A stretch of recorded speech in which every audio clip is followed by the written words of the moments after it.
Yes. Fanatik mwen yo. Mitan top 10 man.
Mse pal kaze peyi ya.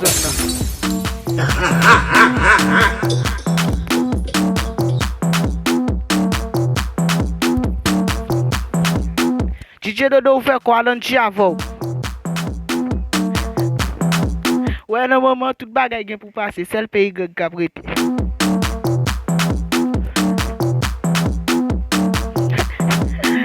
M trouve sa do lan pilwe, m kouche sou kabon, ma fè mèm refa papa m nak moute mèm fèm.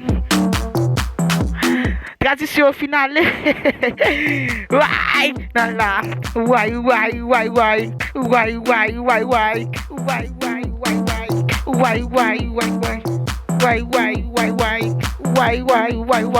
Mwen pal che kon bagay. Ki tem che kon bagay. Mwen pal che kon bagay. Yo fèm kone so plante sel ou rekolde. Abe m ge 3 ans la depi map moui povri.